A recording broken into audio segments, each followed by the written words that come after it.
Hello and welcome to Macabre and Company, episode 8, I think. Episode Who 8. knows? Who knows? It's an episode.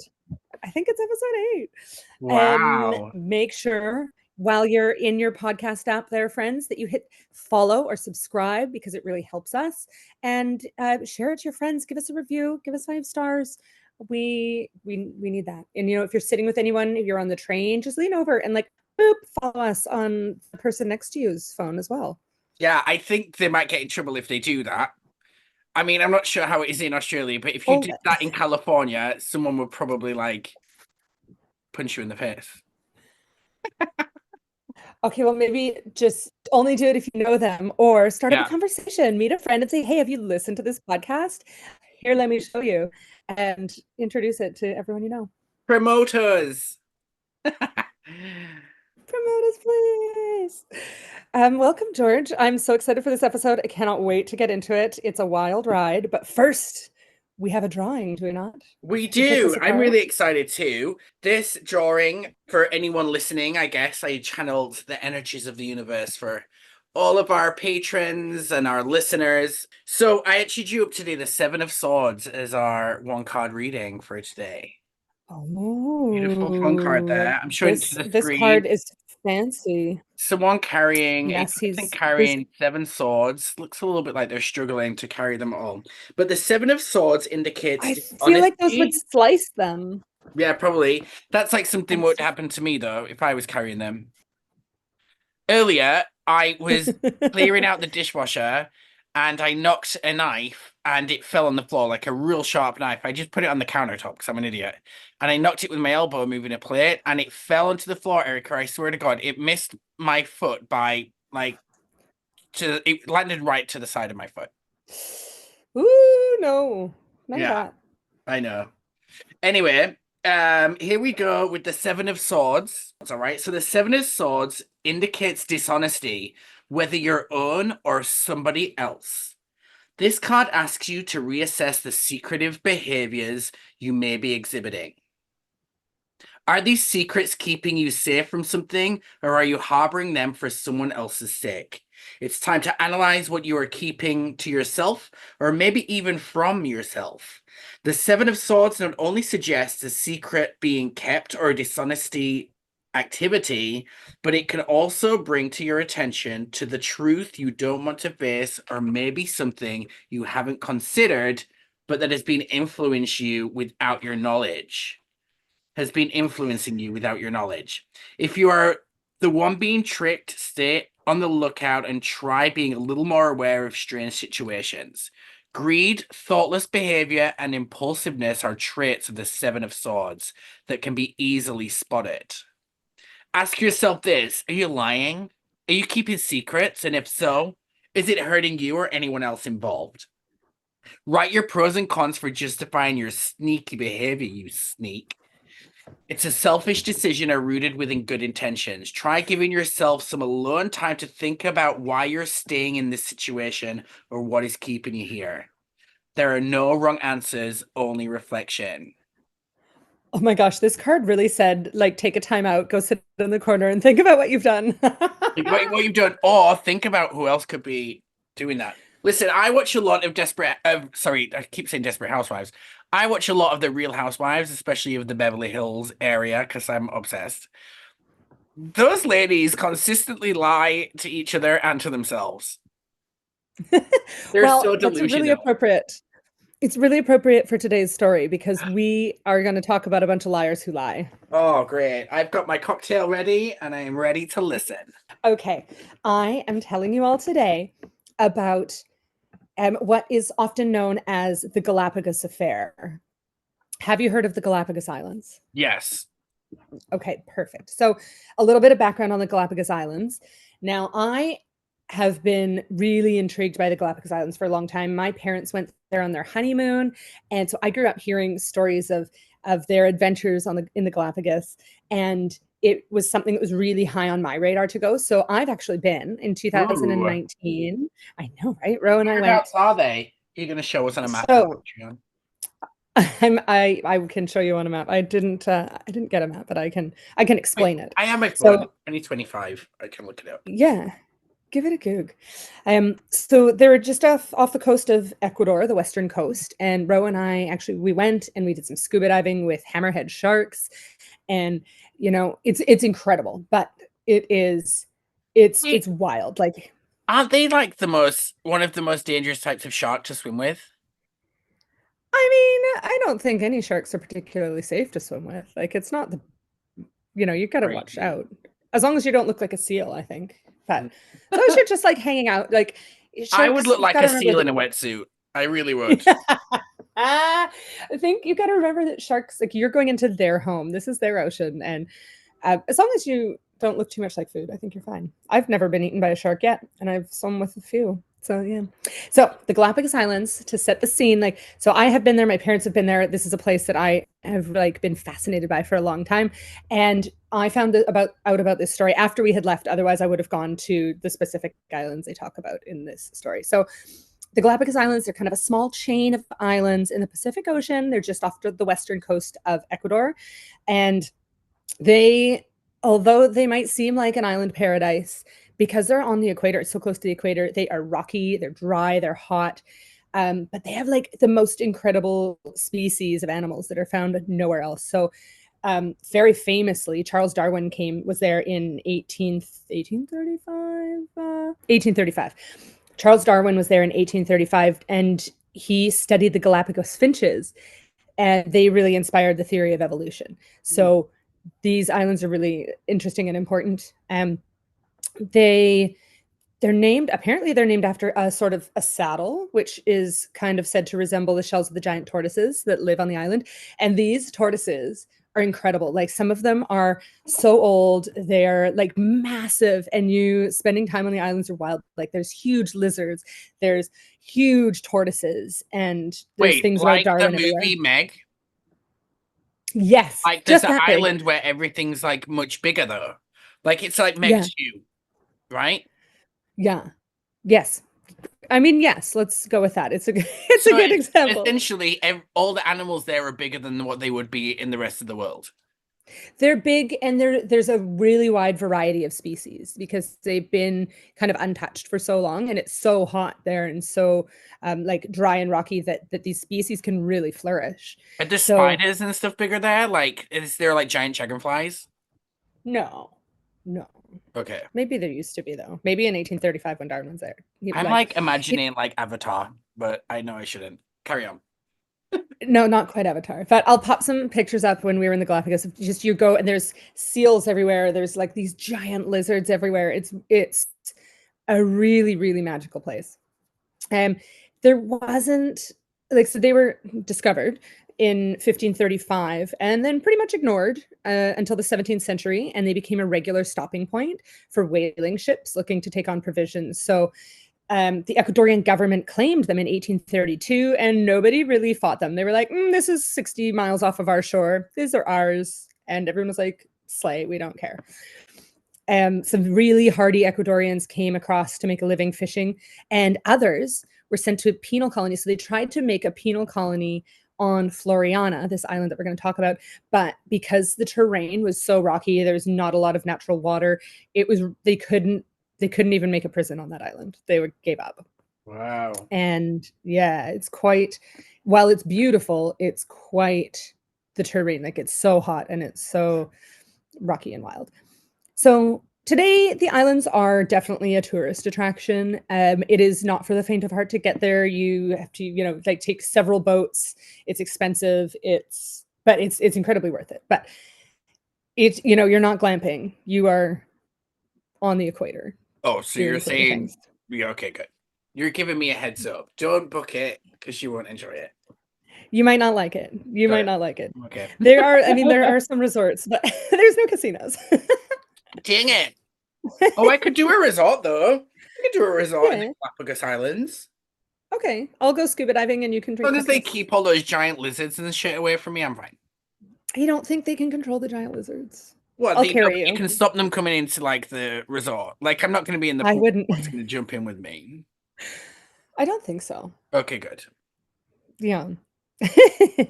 So it was, yeah, okay. So it was used over the centuries. It was, they tried to have a penal colony there. It was a bit of a pirate hideout for a while. That's cool. However, right, the terrain was just too challenging to inhabit. So when our story takes place, no one was living on this particular island. So there are quite a few islands in the Galapagos chain. Our story starts, and it's kind of got three groups of players in this story. And we're starting in Germany in 1929. So things were happening. Hitler was getting ready to unleash his fury. Oh shit. Yeah, it was not a fun time in Germany. It wasn't the worst yet, but it was like gearing up, and people were getting nervous. So we have a Dr. Friedrich Ritter and Doris Strauss, who is his So um German.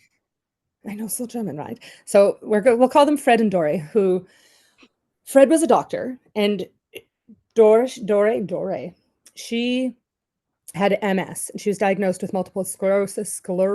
I can say the word. And she had been to doctor after doctor, and nobody could cure her MS.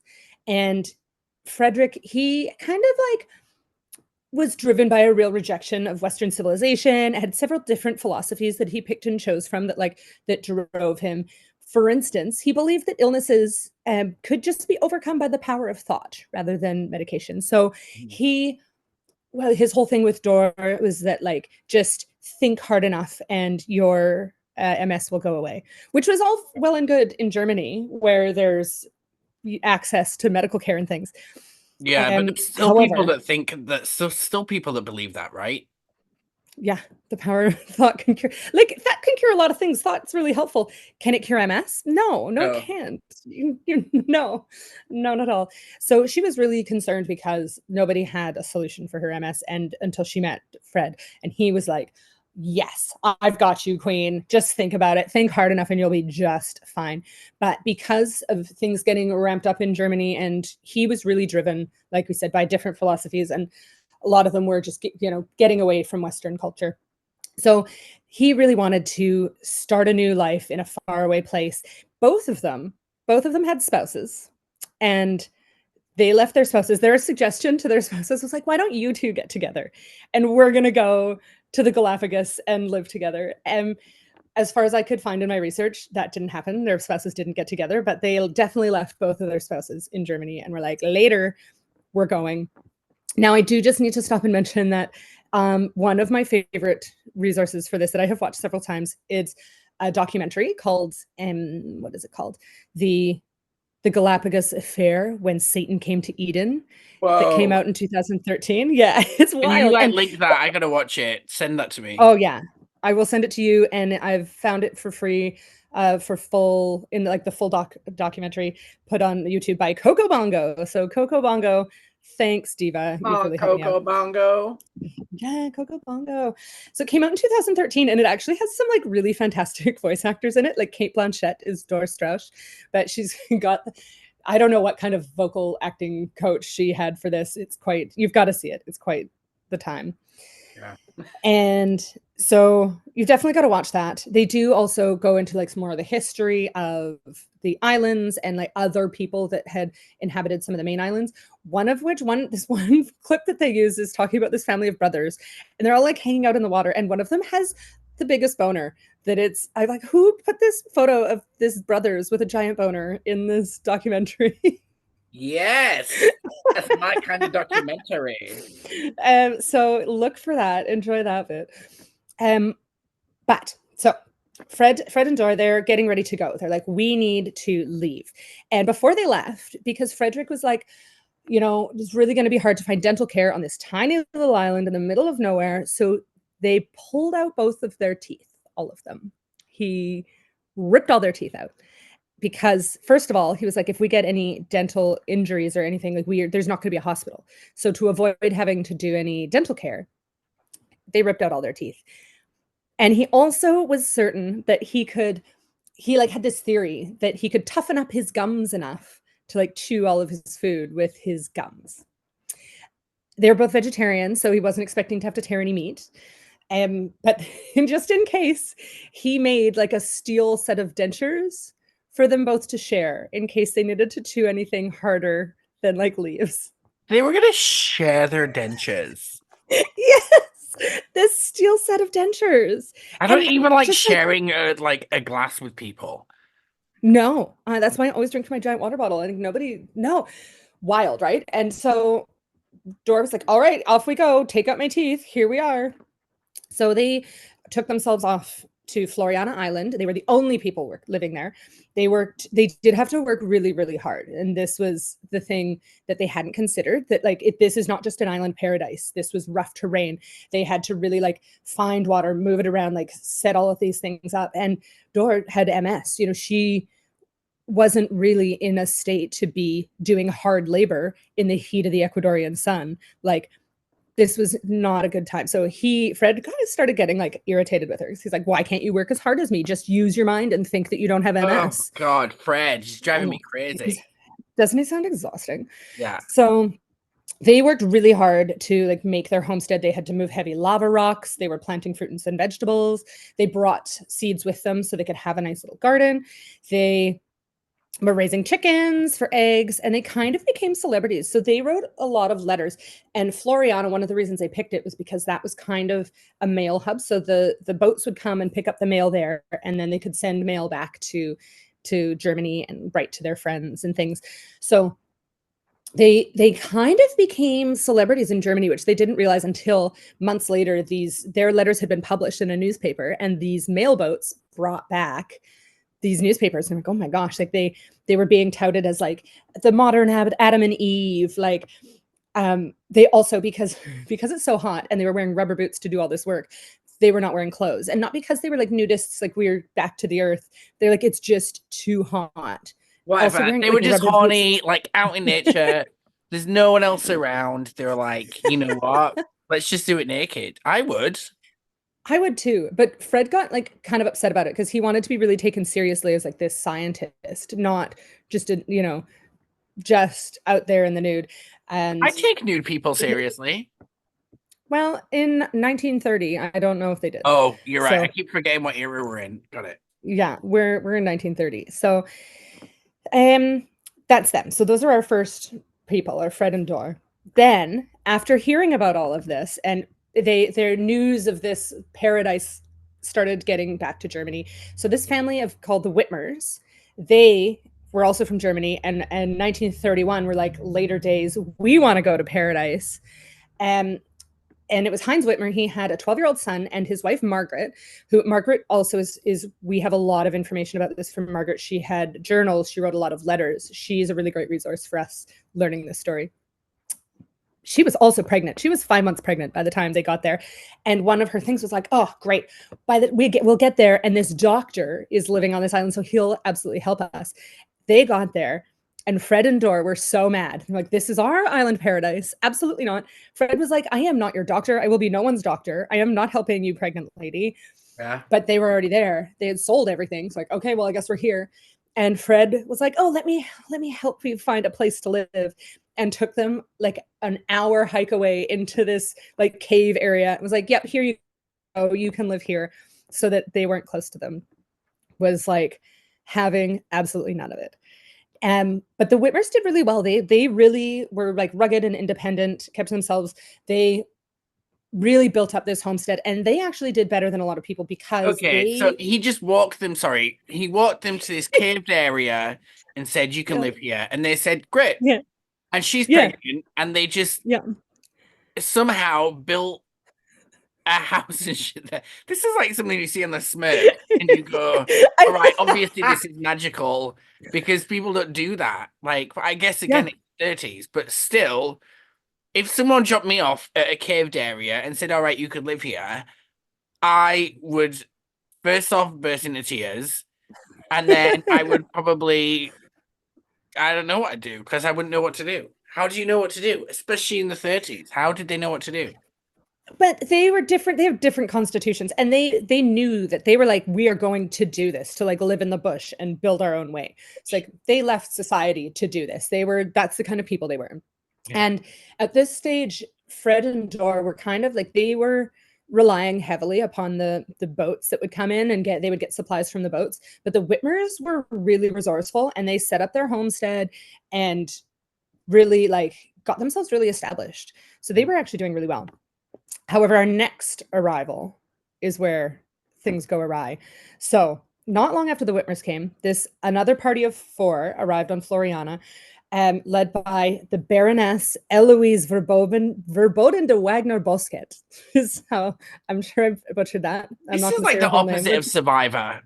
Like they're just you get there and it's like these people keep coming. Like you're not Yeah, actually yeah. ever going to be a winner.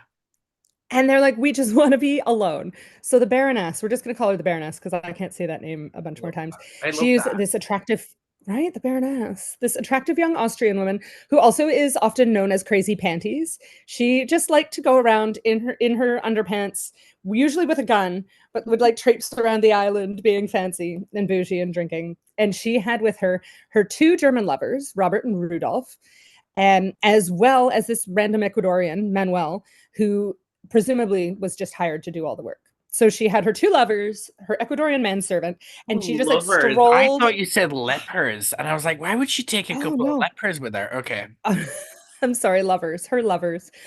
And she just like strolled on in and was like, the Baroness is here. Everybody move over. She made enemies really quickly when she first went and saw the Whitmers. She just like put her feet in their like bathing water and or drinking water and was just like, I'm gonna use this to wash my feet. And we're like, what are you doing here? So she set up a homestead, called it Hacienda Paradise, and announced her plans to like build a hotel for all of the elite that were going to come visit her. She was a character. She made up these like elaborate stories to tell the visiting yacht captains, and what like she just would go around in her underwear with a pistol and a whip and like shout at people. And she seduced the governor of the Galapagos and anointed herself the queen of the island. Like, what a character. She's my spirit animal, I think. So after she arrived, there were more yachts that kind of went out of their way to visit Floriana, and everyone that was sailing on the Pacific wanted to stop and be able to boast of an encounter with the Baroness. But she, as you can imagine, really pissed off the other neighbors who just wanted to be left alone. The Whitmers pretty much managed to ignore her because they were like that hour long away in the cave. Yeah. But Dr. Fred, really despised her. And She's like, this is my Galapagos Island. Yeah, she just like rocked up and like claimed it. And because she seduced the governor of the Galapagos, he was like, oh yes, I'm going to give you all of this land to build your thing on. He wanted to like, he was really charmed by her idea of bringing the tourism and like bringing more wealth to the islands. Yeah. So, but she like didn't think it all the way through. She also used to drive other visitors off the island by like taking shots at them with her gun when they arrived. If she didn't like them, she'd just like chase people away, which the Whitmers should have been happy about, honestly.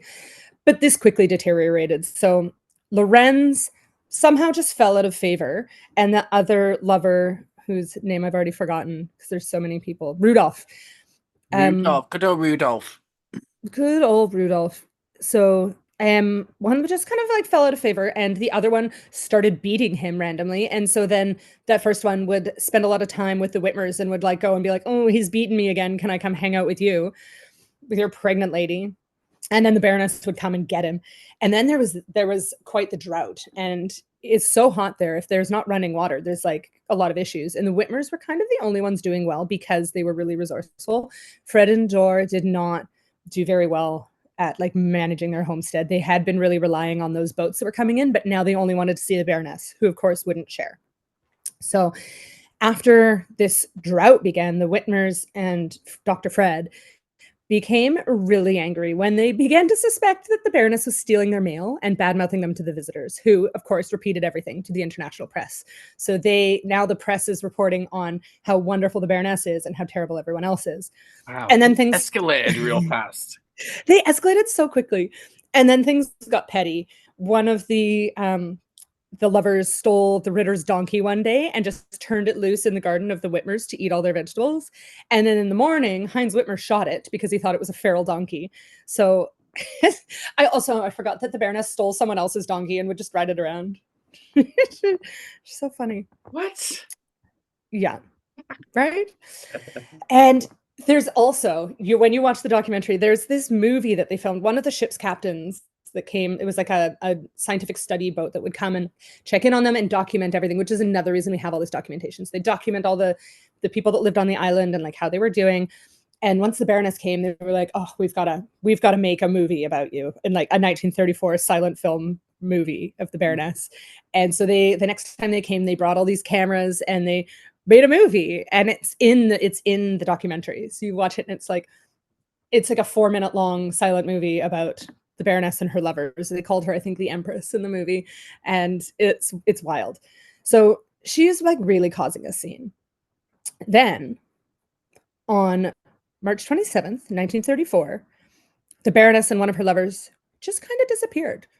So according to Margaret, the Baroness kind of appeared and was like, "Oh, there's some friends on a yacht. We might go to Tahiti." This is according to Margaret. And she kind of left everything that she wasn't taking with the one of her lovers, and the two of them left and were never heard of again. However, with the Whitmer story, there's some problems because no one else remembers a ship coming in that week, and the Baroness never turned up in Tahiti. And you would remember, like, there's like a little bay, like they would know, they relied upon those boats so much for all of their supplies. If there had been a boat, other people would have noticed. Also, one of the servants, one of her lovers, one day ran to the Whitmers, and they heard, one of the second lover, one day after they heard a scream in the woods. They heard this scream in the woods, and then the one lover kind of like ran over and was like, the other two have left, and they left me in charge of all of their stuff, but like, I'll totally sell it to you. Do you want to buy some stuff? Because I'd like to go to a different island. I want to go to San Cristobal. So I'm supposed to guard her things because she's coming back. But like, if you want to buy anything, I'll totally sell it to you. So we're like, that's really suspicious. So and nobody saw the. Well, this is the thing. Who we don't know. So the Baroness and the one lover gone. No idea where. Their only thing is they've heard one scream. That's it. That's all they know. So the general belief is that Lorenz murdered the other two and that the Whitmers helped cover it up, because the Whitmer story doesn't make sense either. So then Lorenz he was like in quite a hurry to get out of the Galapagos, and he was trying to sell off all the stuff, which also, again, doesn't make sense with the story. If you were supposed to guard the Baroness's things and her land until she got back, and then are trying to sell her stuff and get out, you're clearly the problem. So Lorenz kind of convinced a Norwegian fisherman to take him to Santa Cruz Island. So Santa Cruz is another little island, and then San Cristobal Island is another island. And from San Cristobal, you can catch a ferry to Guayaquil in Ecuador, which is how we got there. So he like convinced this Norwegian fisherman to help him out, and they left and they made it to Santa Cruz. But then between Santa Cruz and San Cristobal, they disappeared. But months later, when some boats were like going around, they found these mummified bodies of both of the men on just a different island, on Marchena Island. Nobody knew how they got there. And Marchena is in the northern part of the archipelago, and it's not anywhere near Santa Cruz or San Cristobal. So the prevailing theory is that they were caught in a storm and were shipwrecked there and died and were mummified because it's so hot, because we are at the equator. The strangest isn't over. So now we just have the Whitmers, and Dora and Dr. Fred are there now. Whitmers are chilling. She had her baby. That became the first baby to be born on Floriana. And Dr. Fred did kind of end up helping her out because she was in labor, and he was like, oh, fine, like, I guess I'll come down there. So in the end, he helped her out during the birth. The baby was born. Everything's fine. However, in November of that same year of 1934, Dr. Ritter died. And apparently it was from food poisoning because he ate some poorly preserved chicken, which is weird for so many reasons. First of all, they were vegetarian, Dore and Dr. Fred. Right, you did say that. Yeah. And he also was a veteran of island living at this point and would have really known if something had gone bad.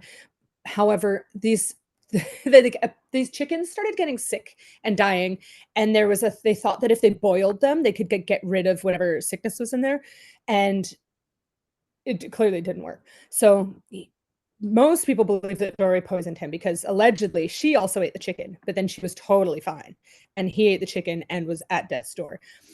Also, because we have everybody's journals, we have these two really different stories of what happened when he was dying. So according to Dor, he, she was nursing him at the end, and like cold compress on his head, and he reached to her and it's like, my love, like I'm going now. And they had an embrace, and then he passed away and had like a loving embrace.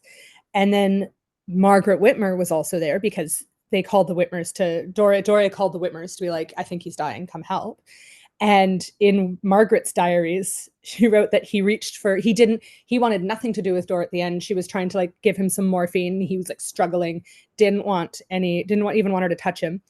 And he reached for a pen, and his like last words that he wrote were, I curse you with my dying breath. What? So dramatic. Yeah. So dramatic, right? These drama queens. So those are two really different versions of the story, which really makes it seem like Dory killed him. So in the course of just a couple months, 3 people were dead, 2 people missing. Like absolutely wild. None of those mysteries have ever really been solved. The Baroness and that other lover never turned up. Obviously, Lorenz died on that island. Dr. Ritter's death is officially an accident.